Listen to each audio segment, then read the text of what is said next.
Tamil Nadu budget waste 0 mark தான் கொடுப்போம்னு சொல்லி ஒருத்தர் சொல்லியிருக்காரு. ஆனால் இதோட சிறப்பு அம்சங்கள் என்னென்னு பார்ப்போமா? அவர் ஃபாலோ பண்ணி வச்சுட்டு பாருங்க.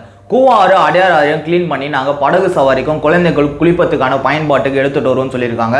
இது மட்டும் சக்ஸஸாக பண்ணாங்கன்னா தமிழ்நாடு பாலிடிக்ஸில் ஒன் ஆஃப் தி கிரேட்டஸ்ட் அச்சீவ்மெண்ட்டாக இருக்கும். பள்ளி கல்வித்துறைக்கு 44,500 கோடி ஒதுக்கியிருக்காங்க. இது முந்தைய பட்ஜெட்டோட ஒரு 4,000 கோடி கம்மின்ற மாதிரி சொல்கிறாங்க. ஆனால் இதில் 2,000 கோடிக்கு அதிநவீன லேப்டாப்பும் ஸ்டூடெண்ட்ஸுக்கு ஹெல்மெட்டும் வாட்டர் பாட்டில் வைக்கிற மாதிரி சைக்கிள்ஸ் கொடுக்கப்படும் அப்படின்றத சொல்லியிருக்காங்க. மூணாவது விஷயம், இந்தியாவிலே ஃபர்ஸ்ட் ஏஐசிடி உருவாக்கப்படும் அப்படின்றத சொல்லியிருக்காங்க. நாலாவது விஷயம், சென்னையில் 1000 ஏசி பஸ்ஸஸ் எடுத்துகிட்டு வரப்படும் அப்படின்றத சொல்லியிருக்காங்க. அஞ்சாவது விஷயம், 2031 நம்மளோட பொருளாதாரம் அமெரிக்கன் டாலர்ல 1.5 ட்ரில்லியன் கிட்ட எட்டப்படும் அப்படின்றத சொல்லியிருக்காங்க. இது முந்தைய காலத்துல ஸ்டாலின் அவர்கள் 1 ட்ரில்லியன் அப்படின்றத சொல்லியிருந்தாரு. நெக்ஸ்ட் விஷயம் தான் வேணுமா வேணான்றத மாதிரி இருக்கு. அது குழந்தைகளுக்கு தங்க மோதிரம் திட்டமும், கல்யாணம் ஆனவங்களுக்கு 1,000 நகையும் பட்டுப்புடவையும், முஸ்லிம்ஸ் இஜாக்கு போறக்கூடிய இடத்துக்கு மானியமான 25,000 இருந்து 35,000 வரைக்கும் இன்க்ரீஸ் பண்ணியிருக்காங்க. இது பயங்கரமா பேசும் பொருளா மாதிரி இருக்கு.